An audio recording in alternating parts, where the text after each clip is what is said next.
Today's number, guys, is 57, as we have a new record now for Nvidia and the market's going up in after hours. But could Michael Burry be right about the AI bubble? Well, in today's video, we take a look at his latest post and what it means for all of us as investors and traders. As markets hit key correlation across the board, we've seen Wall Street get involved in the Bitcoin markets once again, potentially buying the dip in the last 48 hours, and now seeing a bid in price. So what exactly is going on? Let's take a look right now at stocks, commodities, and cryptos in what is going to be a great daily show. See you in a moment. Well, welcome back everyone to the Daily Show. My name's Thomas Atkinson, and in today's video, we're taking a look at the latest macro, the data that you need to know, and of course, what Wall Street has been up to. There was a lot of speculation going into Nvidia earnings, but we ended up getting exactly what the trend has been. And as we suspected, it was a beat, and they did pretty well. But that hasn't stopped Michael Burry from coming out with this post here. And boy, oh boy, is he getting wild when it comes to his thoughts about suspicious revenue recognition. My current opinion is that, of course, we are probably in some form of AI bubble. But we've got to hand it to Nvidia when it's due, as they are absolutely motzering this rally. And remember, they're on the hardware side. So it's not them that we really should be looking at. It's more who is actually buying these chips and will they end up making any money from it. So let's take a look at one of the stories going around, which has to do with inventories. And you can see right now that Nvidia is holding a whole bunch of stock. And of course, they have already technically sold it. But let's look at a couple of key points. I posted these over on X if you want to check them out. But basically, Nvidia channel stuffing, is it a thing? Well, the data currently says no. The CEO straight up said GPUs are sold out, which of course we've suspected for some time. 75% gross margins, excess inventories, crush margins generally. So of course, at the moment we're seeing huge profits, and customers are prepaying $1.7 billion before the invoices ever land. That's the kind of thing that you usually see in a very hot market. And what it shows is that everyone wants data centers and everybody wants AI. And this should come as no surprise to anyone that's been viewing this channel for a while. We've spoken about RAM prices being up for just general computer parts and the chance that gamers will not be getting new cards next year anytime soon, possibly 6 months of delay, just because everybody is so data hungry. $500 billion of forward contract orders have already also been locked in. So was this a good earnings for Nvidia? Well, frankly, yes, it was. And the market is actually rewarding it, being up 6% in after hours, which funnily enough comes very close to that 8.5% expectation that we had based on options markets. Now, the good news is that, of course, the current trend after good earnings has been to continue to rally the markets. And we'll talk about Nvidia as a stock and, of course, the call levels later on for it. But this was a good earnings, and you can see here the breakdown courtesy of App Economy Insights, and it was pretty special. So, of course, a very good earnings report. And what it's telling us is that, yes, there is a lot of demand, but the real question is going to be in the earnings for the guys buying these chips and whether they're getting any earnings off them. We had a recent chart about 2 videos back if you want to check it. And basically what it showed is, yes, there's supposedly this magical $1.8 trillion market coming, but so far not much of that has been, I guess, found yet. And remember, with any new hardware, it tends to take time. And what happens is usually during the hardware or the infrastructure build out phase, a bubble occurs and a crash happens. I don't suspect this time is going to be any different. The question is when. Make sure to follow the channel, of course, for that, because 2026 is going to be wild. Let's take a look here at markets performing around high VIX. So, of course, we've seen volatility at the moment, and we're currently sitting between 20 and 25. So the thing about that type of VIX level is it's kind of the dangerous one. You tend to get lower returns around here. And of course, I guess you would say returns favor the brave, because when you have a very high VIX, that tends to be, of course, the best period to buy when it comes to buying into fear and getting good returns in terms of a bounce. Remember, though, it's all going to be about the type of way we're going down. And there are so many problems in this market right now. In a video coming up, we'll actually talk about subprimes, how we're seeing them in the auto industry again, and also how RV vans could be telling us that there is another canary in the economy right now. If anybody actually out there watching does sell RV vans or caravans in other countries, let me know in the links in the description down below, because basically I'm very interested to get your opinion on what's happening on the ground level. It can be a canary, and it has been in the past. So very interested to see where sales are going there. Let's take a look here at this great chart from Duality Research. S&P 500, NASDAQ, technology sector, and the Mag 7 all hit correlation over the last session. And this is more of what we've been talking about. We're not quite at that weekly 20 moving average for the S&P, which I prefer, but we're within 1% of it. And hitting correlations like this, they do matter. Once you get enough different markets, including, of course, Bitcoin, which, yes, they're all interlinked, hitting a key level of support, it does give you some confidence about the possibility of a bid coming through.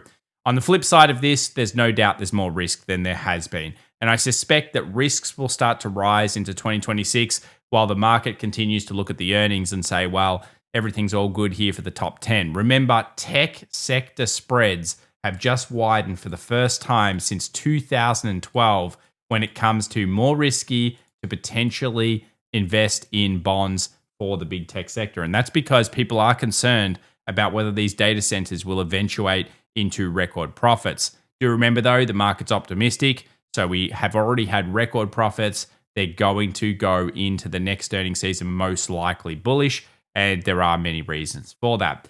Dow Jones Industrial Average is down now 5 days in a row. Obviously, it's rebounded off this. Subu Trade with some cool data stats here. And the reason I really bring this chart up is it's along the lines of the structure we've been talking about. And that structure comes back to, of course, one of our favorite moving averages, the 50. So let's take a look now at a couple of things that are happening in the markets and then take a look at that structure. First up, Bitcoin, offense versus defense. That is also, what are we seeing in terms of risk on? Well, most of the time we've kind of had this chart here from Don's Dividends over on X. Give him a follow if you'd like. And this is growth versus defense. So basically, we already started to see defense perform better. Growth start to struggle a little bit into Nvidia earnings. That may change now in the next 24 hours. But in general, what it's showing you is there are other sectors. Now, remember, what happens over the first 1 to 3 to 6 months post-rate cut, which we saw in September of this year, tells us a lot about the future structure of the markets. So if actually defensive stocks start to beat out the big market, that is healthcare particularly, if that starts to win, then we've got a problem on our hands, because it can show you degradation underneath the hood. And while there's money to be made, it is a massive canary in this stock market bubble that continues on for now. Let's have a look here at the NASDAQ 100. Remember as well, when everyone calls it a bubble, I'm going to be calling it a bubble for a long time. But remember, when everyone calls it a bubble, yeah, it's not going to crash, guys. So that is very unlikely. It's statistically unlikely. People have to think it's the new norm. It's very convincing near the end. Let's have a look here at NASDAQ 100 days since 5% pullback from all-time highs. Obviously, we've now done that. Blue Kurtic here went through and found that when this happens, sometimes there are some little pullbacks, of course, but generally speaking, we will actually end up turning around and kind of going back to an all-time high. On average, it's taken around 21 days for the market to actually trading bottom. So what that could mean is that we're going to do a lot more sideways, up, down, and all around action. It is possible, but again, it does tend to lead into bullishness, and that's because strength tends to bring more strength. 138 days was how many days we went before going below the 50-day moving average. And this is a very well-touched moving average generally. That gives us real strength, and it tends to lead into even more strength.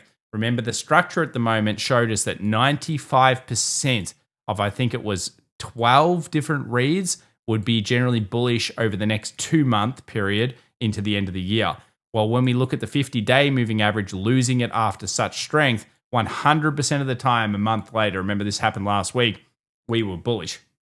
And that's because, of course, as you can see here from Blue Kurtic, we've got some amazing structural levels where even if the market goes worse, it tends to do much better. Now, the real question, yeah, you guessed it, 2026, because that's where you get this divergence of two different markets coming through. But in all cases, even when we went down upwards of 5% more, which again would be about 3% from the price yesterday, then realistically, it was still bullish over that period. So again, I always say look at market structure. And one of the reasons is because people are not going to lose faith in buying the dip just yet. I think it's very, very important when you're taking a look at this stuff. Let's now check out the NASDAQ 100 7-month percentage change. Is this perfectly normal? Yes. The month of October was 7 months up in a row. The month of November, 3 weeks later, only 14% of the time were markets bullish.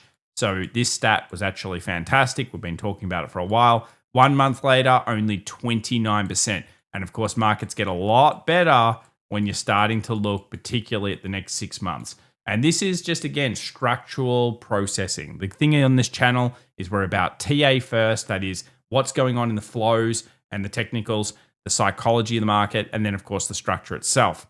Speaking of psychology, earnings, strong earnings like it has been this season with over 80% of stocks beating, that tends to get everyone going crazy and all the economists come out. And what do? They upgrade the stocks. And I think they're getting ahead of themselves, but they're going crazy for 2026. Have a look at this. They think the Russell 2000 is going to be the next best thing since sliced bread. And realistically, it's going to be a really delicious sandwich, according to what they're saying. Because guess what, guys? Yes, they are expecting this one to be a bonanza. Now, they've had this for a little while, and each time what's been saving them is actually the large caps, the NASDAQ in particular. And they do expect a lot from the NASDAQ into 2026, as you can see here. So if we don't get small caps, could there be a significant problem? Yes, there could. That's why each earnings season is going to matter, and we'll have more specials in the future on to the next earnings season because, yeah, as you guessed it, it's not, going to not happen. It's going to be every 3 months, pretty much, for a month. So we're going to constantly be pretty much in earnings seasons that we need to talk about next year. Private equity stocks are slipping. This is a sign, again, of degradation underneath the hood. Again, a canary there in the markets. But maybe the biggest one for a lot of people has been what's happening since Wall Street has entered into the crypto market. We actually got liquidations, I believe, from BlackRock, one of the biggest they've ever done over the last 24 hours. However, I would say that was probably due to funds coming out. That is, people panic selling. So it could also be a great sign that fear is around and we're at this important point. And do remember that large Bitcoin accounts actually started to accumulate just 48 hours ago. So around this 92 to 89,000 level, we started to see whales coming back into the markets. On top of that, we got some dark pool sweeps. The market then went up a little bit and then it dropped and then it rallied again. That's a good sign, guys. We're starting to see base formation here. And we saw liquidations around these levels. Remember, our expectation was that we would hit 93 to 94K. Why? Because it was the most profitable thing for Wall Street to do. And guess who's in the market now? It's Wall Street. This is no longer the coin that everyone loved. It is now Wall Street's new playpen, and they are doing some options. Options dodginess, I guess you would say, when it comes to these markets. There's no doubt there's some big stuff going on. I also noticed that these higher highs that we'll talk about later on, 97.5, you would have heard that number being brought up before by me. This seems to be where squeezes will occur in the markets. But a good sign of bidding over the last 24 hours, and of course, those liquidations that were here, they've now been had. So Wall Street's kind of got what they wanted. The question is now, will we get a proper bid and price to confirm our suspicions around this level? Daily sentiment index for Bitcoin is in the dirt. Obviously, we know that if you Google trend search Bitcoin right now, no one cares. And realistically, that's the type of time where sometimes it can be interesting, at least for a bid. Will it go on to 150,000? It's been my suspicion for a while that the Bitcoin market is going to be linked very heavily to tokenization and linked very heavily to probably leverage. So I think there's going to be a bunch more leverage that comes in because I'm not convinced the stock market's over just yet. Plunging confidence in general surveys, that is actually good for gold. We'll talk more about that later on. But do remember, guys, there's still earnings going on here. We've got Walmart, Webull, and many others coming out. Nvidia, though, it lived up a little bit to the hype. It ended up getting a 6.5% after hours, I think, or 5.5% to 6.5%. So that's a pretty big hype zone in terms of the biggest stock in the world. And remember, when the big stock's doing it, when semiconductors are doing it, the markets just usually can't crash. How can they crash when the biggest stock in the world is showing that it is kind of worth what it's worth, at least for now? Remember, though, the hardware side and the guys buying, I think the guys buying might have a rude awakening in the future, and that's when you'll see demand drop off. Let's have a look at the S&P. It went up, it went down. and the main level is still going to be around where we are. So we've got anchored VWAPs from lows. We've got other ones that are sitting here. We've got the weekly 20 moving average. We've got, of course, a support or a demand level. And of course, we have options, the all important options. We'll check out some new levels for that in just a moment because there are a lot of expirations there. In terms of the options high-low levels, because of Nvidia's earnings, we ended up pushing right into the top end for there. So again, the futures market is loving what it's kind of seeing right now. No higher high, but certainly bouncing off that zone. Let's now take a look at the options because we have 6650 with a lot of options on it. That is now the most struck level. And of course, 6500. So I don't think we expect the markets to get easily under 6500. That makes it very close to where the current price is. And if we were guessing, there seems to be a lot of people stacking puts here, which is going to create a very strong put wall over the next 150 points. It's going to be hard to get underneath that if Wall Street want to make their maximum money. You can already see as well when we go out to January, yeah, you guessed it, 6,500 is so well struck that again, it's just going to be very difficult for the market to get underneath those prices. And that just makes sense because we've got so much correlation there. So it is a stacked zone, guys. Watch out for that one. And we'll report back once we get this weekly close as well. Tesla, same old, 400 to 380 is kind of the two puts. And we are certainly not bullish on that chart at this stage. If you want to buy 400 because you like the psychological level and you think Elon's going to do something, then that's possible. But yeah, that's really all you're doing it for. When you're talking about Nvidia, you guys can see here that when we have 200, that is the big strike. So I expect that to kind of be a topping point over the next 24 hours. It's going to be a big fight zone between the bulls and the bears at that area. And IBIT, this is the Bitcoin one. We now have the key levels. So we do know that it looks like we've got multiple key zones, 45, 53, and 50. And you can see here that we're striking pretty hard there, specifically for this week, which I think is going to put a put wall underneath Bitcoin. It's going to be difficult for it to go to a new low here. Now, if it does, we're probably going to 85K, and that's going to mark very well with this particular put down here. But I suspect that we've started to see bid in that price, and we'll look at that soon. Gold, a bit boring here on gold. No real clear options levels that are going to give us much benefit when it comes to that chart. Let's now take a look at the leads. What about the bonds market? It started to spike up. I'll need more data for this. We will look at it together in the next video. So not really a clear bond freak out just yet. We held the lows. We held the correlation that we were seeing. Obviously, Japanese long-term bonds, they're starting to get a little scary out there. But I have to suspect that that is not the ultimate thing that will bring down markets. So at this stage, we're looking for widening of spreads. And we certainly have more risks. People are waking up in the bonds universe. And when they wake up, the bonds guys are usually early. So we will watch them very closely into 2026. US dollar, it's time to clap, guys. It's time to clap. Not enough people were bullish dollar. Everyone hating it. Oh, fiat's dead, blah, blah, blah, blah, blah. You know, don't ever listen to the narrative. Always look at the flow. Hey, maybe fiat is dead ultimately. But the thing is that when everyone thinks something, often it is the time to look at the price action and see whether it's doing something different. And we clap because we've been doing something different too. If it's in the press, it's in the price. I swear this statement is one of the best you can get in the business. And one of the reasons was that daily 20 moving average. So of course we held it. We broke above, and you can see, look at that liquidity come back in. Congrats if you were short a bunch of currencies against the US. And this kind of is now signaling the possibility of going to that 101.60 we've been talking about. So very strong stuff here from the dollar over the last 24 hours.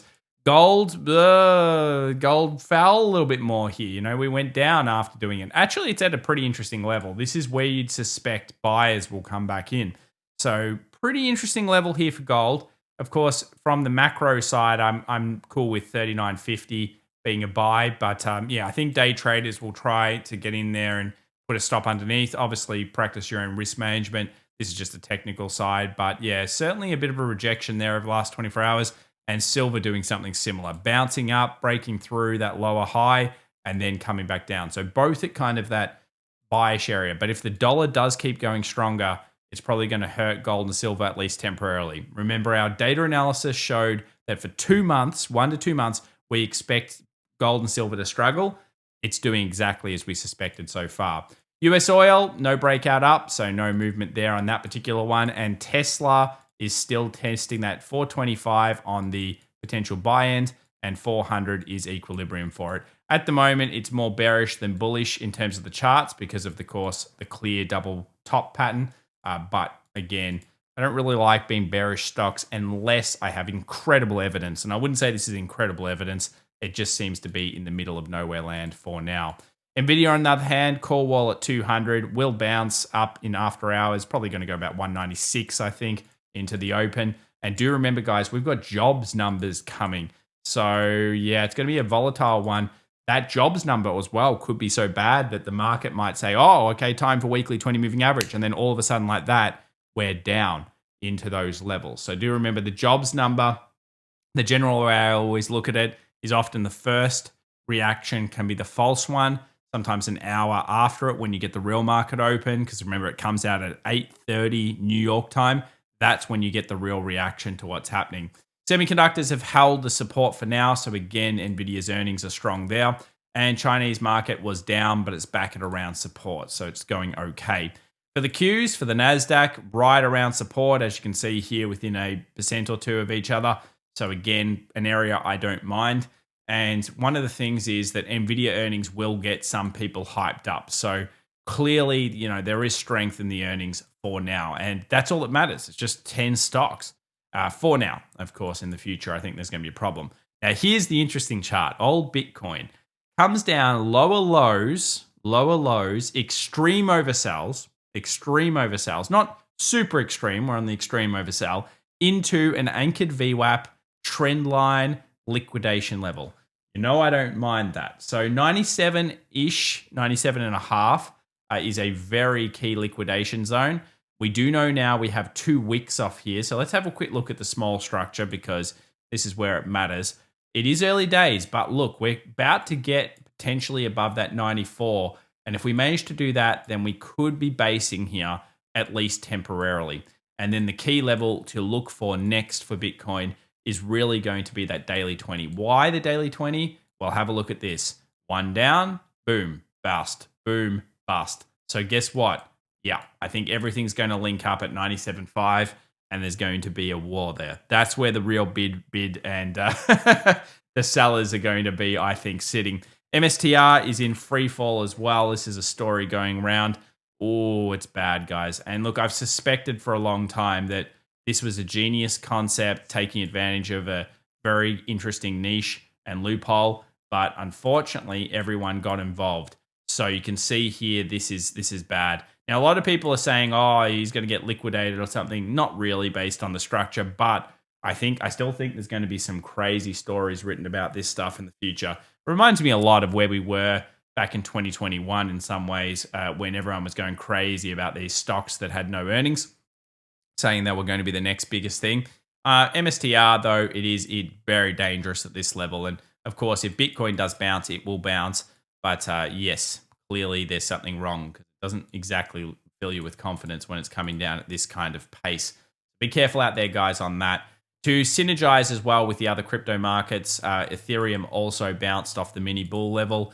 So you can see here and no breakout. But again, it's going to be the same thing. Look at this. They're all synergized. They're all the same thing, really.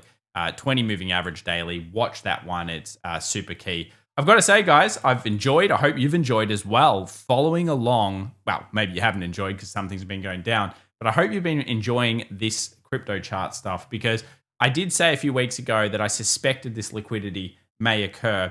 And we obviously had the 98 to 100K and this 93, 94K zone. And both got liquidated. And I just think it shows you time and time again, if it's in the press, it's in the price. And you've got to be following price action and more importantly, bringing together so much information. It's not as simple as just being there and saying derp-de-derp, let's go buy. It's instead going and building that confidence level. We're starting to get some better stuff here. Wall Street potentially placing positions, a huge amount of polarization from both sides, and of course, some pretty tasty confluence. How will it go? Let's see in the next video. And remember, if you enjoy today's stuff, make sure to subscribe. In terms of jobs numbers as well, just to finally summarize there, I will say that I expect it to be a probably bad number based on some tariffs getting removed. But at the same time, It's really the reaction to the market. It could be a bad number. Suddenly we get a drop around yields, expectations for the Fed to cut goes up, and the market goes, it's all good, it's all green, bad news is good news. You might think that is not true, but that's exactly how the market has traded before. So instead of making a prediction there, let's see how the price goes. And ultimately, we've got some good looking structure, I think, leading into the end of the year, regardless of everyone's opinions on the matter. You have a fantastic session, and bye for now. Catch up.